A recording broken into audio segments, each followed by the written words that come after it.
bütün dünyayı kasıp kavuran koronavirüs hastalığıyla bütün dünya mücadele içerisine girmiş durumdayken büyük şeytan Amerika'nın desteklemiş olduğu Netflix'in yayına sokmak istediği ve Ramazan'ın birinci gününde sahnelemek istediği şeytanca bir filmi kesinlikle biz tasvip etmiyoruz. Bütün Müslümanların buna tepki koymaları gerekmektedir. Aynı şekilde biz yetkililere de buradan sesleniyoruz. Bu filmin sahnelenmesine kesinlikle izin vermemeleri gerekir. Sahnelenecek olan bu film birçok insanın dünya ve ahiretini mahvedeceğini ve buna kesinlikle izin verenlerin de hem dünya ve ahirette de hesabını veremeyeceğini hatırlatmak istiyoruz. Büyük şeytanın aslında zaten görevi budur. Yani yapması gerekeni yapıyor. Şeytanca bir plan peşindedir ve kendi üzerine düşen şeytani görevini yapmaktadır. Müslümanlara düşen vazife de aslında buna karşı bir dik duruşla tavır sergilemeleri, bu filmin kesinlikle sahnelenmesine %90'ı Müslüman, %95'i Müslüman olan Türkiye toplumunda böyle bir filmin sahnelenmesine kesinlikle izin vermeyecekleri kanaatindeyiz. Film hepimizce malum olan Hazreti Lut Aleyhisselam'ın kavminin aslında işlemiş olduğu çirkefçe bir kötülüğü içermektedir. Bu kötülüğün dünyada yaygınlaşması için de şeytani odaklar bir uğraş içerisindedir. Bütün dünyada yaygınlaşması için yani çabalamaktadırlar. Müslümanlara düşen vazife de böyle bir çirkef filmin önüne geçebilmek, kesinlikle Müslüman bir ülkede ve Ramazan'ın ilk günü yayınlanacak olan bu filmin önüne geçmeleridir. Bu filmin asla yayına girmemesi gerektiğini yetkililere buradan sesleniyoruz. Bu filmin yayınlanması için de çabalayan kişileri de şiddetle kınıyoruz. Yani inşallah bundan sonra bu tür şeyler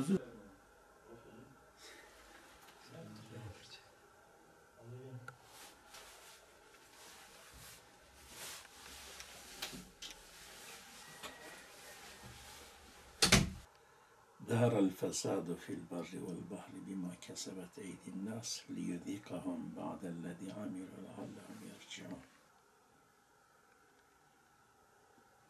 Ya Amerika'daki bu film şirketleri veya sinema şirketleri, bu film şirketleri sadece ve sadece aileyi hedef almaktadır ve kadını kullanmaktadır ve bu kadını, aileyi yok etmek için her çareye başvurmaktadır.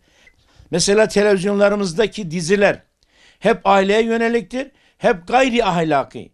Ailenin temelini yok etmek için habire bu diziler kullanılıyor. Bugün aile neyse bir devlet de odur. Aile reisinin görevleri vardır.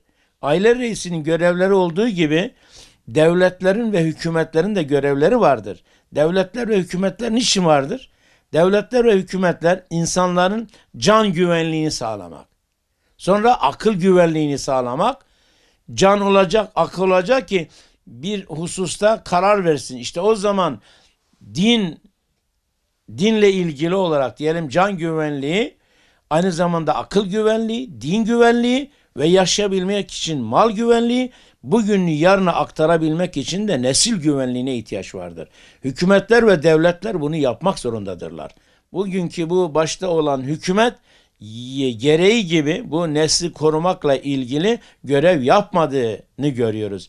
Yani diyeceksin ki nasıl işte Rütük diye bir kurum var. İşte bu Rütük'ü görüyoruz. Yani şu televizyonlardaki dizileri, şu televizyonlardaki ahlaksızlığı, şu televizyonlardaki durumu görmüyorlar mı? Bununla ilgili bir tedbir alınmıyor mu? Hatta bununla ilgili Müslümanların yani zaman zaman tepkileri bile cezalandırılıyor. Müslümanların bu tepkilerine destek verileceğine ve bu dizilerin gözden geçirilmesi, Rütük tarafından takip edilmesi gerekirken görmemezlikten geliniyor. Yani elbette ki Amerika'da bunu bir fırsat biliyor. Ben acaba nasıl yapam? Çünkü Amerika hakikaten büyük şeytandır. Bunu fırsat biliyor insanların zayıf tarafı. Yani insanların en zayıf noktalarından birisi kadındır. Bunu ister insanlar kabul etsin ister etmesin. Şeytan bütün meselelerde kadını kullanarak, tabir caizse bağışlayın, kadın maskesinin arkasına sığınarak toplumları dejener etmek, ahlaksızlıkları geliştirmek ve yozlaştırmak ve nesli yok etmek için. Ve böylece öyle bir toplum oluşturuluyor ki bu toplum kadınla vuruluyor. Özellikle burada dernekler, vakıflar, cemiyetler, cemaatler, toplumun kanaat önderleri, hocalar ve söz söylemeye sahip olan veya bu hususta duyarlı olan Müslümanların bunlara karşı tepkilerini ortaya koymaları, hükümetleri uyarmaları, RTÜK'ü uyarmaları, halkı uyarmaları, aileleri uyarmaları gerekir ki belki böylelikle bu hastalıktan, bu sıkıntıdan hiç olmazsa kendisini, ailesini kurtarabilsin. Elbette ki aileler kurtulursa bir toplum kurtulur, aile kurtulmazsa toplum kurtulmaz ve Allah korusun dünyada bir zillet içerisinde yaşandığı gibi bir de bunun ahiretteki sorumluluğu vardır.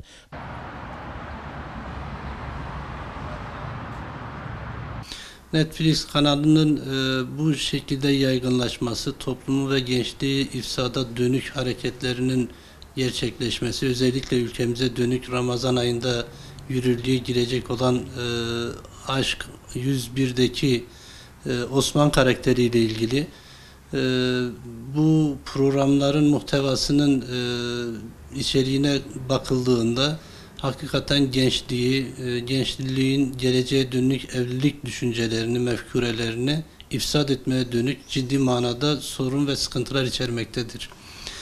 Tabi bunları içermekle birlikte Osman ismi Müslümanlar açısından çok kıymetli bir isimdir. Resulullah'tan sonra İslam dininin hilafetini sürdüren 3. halifemiz ve o Osman karakterinin saptırılmış bir cinsiyete büründürülmesi İslam camiasında ciddi bir infiala sebebiyet vermekte. Hele bu dizinin Türkiye'de 24 Nisan'da yürürlüğe giriyor olması ayrıca bir düşünülmesi gereken bir konu.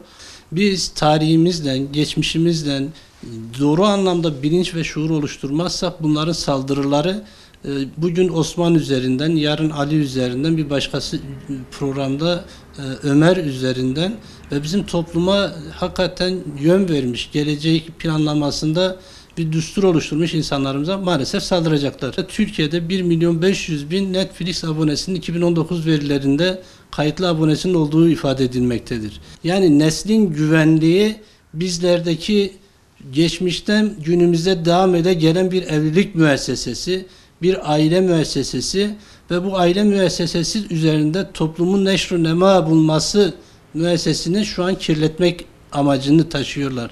Bu filmler, bu diziler kesinlikle her biri subliminal mesaj taşımakta. Dolayısıyla bizlere düşen hepimizin şuurlu bir neslin oluşması için gayret etmemiz gerekiyor. Nitekim Müslümanlara düşen en önemli görevlerden bir tanesiyle küfrün silahıyla silahlanın. Dolayısıyla adamların bugün Netflix üzerinden, YouTube üzerinden, Facebook, Twitter üzerinden yapmış oldukları fecaatleri bizim karşı yazılımlarımız olmalı. Biz kendi davamızı, ilkelerimizi onların usluplarıyla anlatıp toplumu o şekilde ulaşmamız lazım. Sivil toplum örgütleri bu noktada bilinçli hareket ederek kitleleri harekete geçirmeli. Bir farkındalık oluşturmalı ve toplum bunun masum bir işlem olmadığından farkına varmalı. Ama bizler kendi evlerimizde mahpus kalır ve bu olaya bir direnç göstermez, toplumun olumlu manada bilinçlenmesi noktasında bir gayretin içerisinde olmazsak emin olun bu girdap hepimizi boğar. Bugün belki Türkiye'nin 1.500.000 aboneliği üzerinde bir sıkıntı yaratacak gibi duruyor olsa dahi uzun vadede bu toplumun geneline sirayet edecek bir virüs etkisi yaratma riskini taşımakta.